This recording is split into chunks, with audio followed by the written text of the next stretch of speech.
Corona या Covid के जितने टाइप्स और वेरिएंट हैं उतने ही तरह के पेशेंट्स भी हैं कोरोना या कोविड के। जैसे कुछ लोग ऐसे हैं जिनको सिम्टम्स आ रहे हैं और सिम्टम्स थोड़े से आते ही वो तुरंत कोविड का टेस्ट करवा रहे हैं और रिपोर्ट आते ही वो दवाइयाँ टाइम पे लेना शुरू कर दे रहे हैं। इसके परसेंटेज थोड़े कम हैं।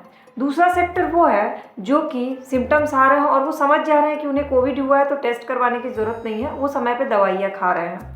और तीसरा सेक्टर उन लोगों का है जिनको सिम्टम्स आ रहे हैं और वो सोच रहे हैं कि ये मौसम के बदलाव के कारण या किसी और कारण से तबीयत खराब हुई है, तो ना तो वो टेस्ट करवा रहे हैं ना वो दवाइयाँ खा रहे हैं। तो आज की वीडियो इस तीनों सेक्टर के लोगों के लिए है और बहुत ही ज़रूरी है ये जानना और देखना। हेलो माय करछी से कलम तक फैमिली, मैं हूँ रचना और पूरे कोविड पीरियड में मैंने आप लोगों के लिए बहुत सारी इन्फॉर्मेटिव, यूज़फुल और जानकारी भरी वीडियोस पोस्ट की ताकि आप लोग को समय रहते जानकारी मिल जाए। और मेरी तरफ से एक छोटी सी कोशिश है आप लोग को समय पे हेल्प करने की। भारत सरकार के हेल्थ मिनिस्ट्री ने भी मेरी बहुत सारी वीडियो को अप्रूव किया है, जिसकी लिंक नीचे डिस्क्रिप्शन बॉक्स में दी हुई है। तो आज की भी ये जानकारी आपके लिए जानना बहुत ज़रूरी है।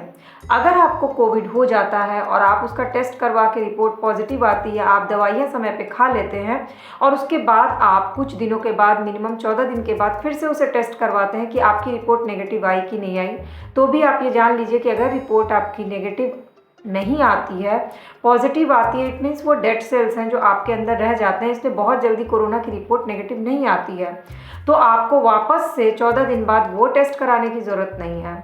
जो लोग किसी भी तरह का टेस्ट नहीं करवा रहे हैं और कोविड की दवा खा रहे हैं, उन्हें भी वापस से वो टेस्ट करवाए बिना भी काम चल सकता है। और जो लोग बिल्कुल भी किसी भी तरह का कोई टेस्ट नहीं करवा रहे हैं, उनके लिए भी ये जानना ज़रूरी है कि कोविड कि कोई भी सिम्टम आने के 14 से 20 दिन के बाद आप 2 टेस्ट ज़रूर करवा लीजिए। वो RT-PCR या एंटीजन टेस्ट नहीं है, बल्कि ये दूसरा टेस्ट मैं आपको बता रही हूँ जो आपको जानना बहुत ज़रूरी है, क्योंकि RT-PCR रिपोर्ट या एंटीजन टेस्ट करवाने से आपको सिर्फ ये पता चलता है कि आपके अंदर से कोरोना वायरस गया कि नहीं। रिपोर्ट नेगेटिव आने का मतलब यही होता है। लेकिन कोविड ने आपके शरीर पे क्या इफ़ेक्ट डाला है ये आपको नहीं पता चलेगा, क्योंकि आपके शरीर में ऐसे कोई सिम्टम ही नहीं आएंगे ठीक होने के बाद और आप उसे कैजुअली ले लीजिएगा कि आप तो अब बिल्कुल फिट एंड फाइन हो चुके हैं।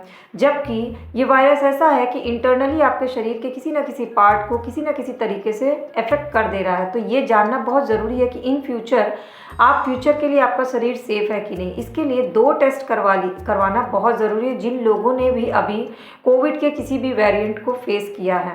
अब वो टेस्ट क्या है वो मैं आपको बताती हूँ। तो पहला टेस्ट जो है वो है CRP test. C for Calcutta, R for Raipur, P for Patna, CRP। मैं इसका टेस्ट का नाम भी नीचे लिख दूंगी, ये मैंने वर्ड को डिफाइन कर दिया है, CRP टेस्ट। अब ये CRP टेस्ट क्या होता है ये आपके लिए ज़रूरी है जानना कि आपके शरीर में किसी भी तरह का इन्फेक्शन तो नहीं फैला है। अगर इन्फेक्शन रेंज आता है तो इसका मतलब है कि किसी पार्ट में इन्फेक्शन कोविड ने फैलाया है, ताकि उसकी दवा आप समय रहते कर सकें। तो CRP टेस्ट करवाना आपके लिए ज़रूरी है ताकि आपके शरीर के इन्फेक्शन का आप पता लगा सकिए। अगर वो रिपोर्ट नॉर्मल है तो मीन्स कोरोना वायरस ने आपके शरीर के किसी पार्ट को कोई इफेक्ट नहीं किया है। और अगर उसमें इन्फेक्शन रेंज आ जाता है, जो ज़्यादातर लोगों को बढ़ा हुआ आता है, तो आपको समय रहते दवाइयों के डोज 7 डेज़ के डोज करना ज़रूरी है ताकि वो इन्फेक्शन आगे चल करके कोई खतरनाक रूप ना ले। ये तो है पहला टेस्ट। इसके बारे में और भी चीज़ें डिटेल में जाननी होगी तो प्लीज़ कमेंट सेक्शन में कमेंट करके बताइएगा, मैं आपके सारे सवालों का जवाब दे दूंगी या फिर उन सवालों को इकट्ठा करके एक वीडियो पोस्ट कर दूंगी। दूसरा टेस्ट क्या है? दूसरा टेस्ट है D-डाइमर टेस्ट। तो D-डाइमर टेस्ट किस लिए ज़रूरी है? क्योंकि ये जो वायरस है ये आपके ब्लड पे इफेक्ट डाल रहा है, तो इससे पता चल जाता है कि आपके ब्लड में कहीं क्लॉटिंग तो नहीं हो गई है या क्लॉटिंग जैसी कोई चीज़ें शुरू तो नहीं हो गई हैं, ताकि भविष्य में आपको किसी भी तरह के लंग्स के, हार्ट के या कोई भी प्रॉब्लम ना हो। तो D-डाइमर टेस्ट कराना बहुत ज़रूरी है। तो CRP और D-डाइमर टेस्ट तो कंपलसरी है और इसके अलावा अगर आप टेस्ट करवा रहे हैं तो एक CBC कंप्लीट ब्लड टेस्ट भी करवा लीजिए ताकि आपको बाकी चीज़ें भी पता चल जाए। वैसे कंपलसरी टेस्ट आपके लिए CRP और D-डाइमर टेस्ट है। अगर आपने अभी हाल फिलहाल में कोविड को फेस किया है, आपके घर में किसी को हुआ है या 1 महीने पहले भी अगर किसी को हुआ है तो ये टेस्ट करवा लीजिए ताकि आपको समय रहते उसका इफेक्ट पता चल जाए।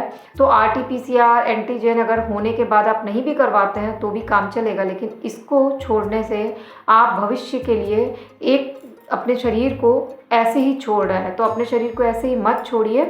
और बिल्कुल ये मत सोचिए कि कोरोना से आप दवा खा के ठीक हो गए तो आप बिल्कुल रिकवर कर गए। रिकवरी के बाद अपने शरीर के इंटरनल पार्ट्स को, कितने सेफ हैं आपके इंटरनल पार्ट्स, ये जानना बहुत ज़रूरी है।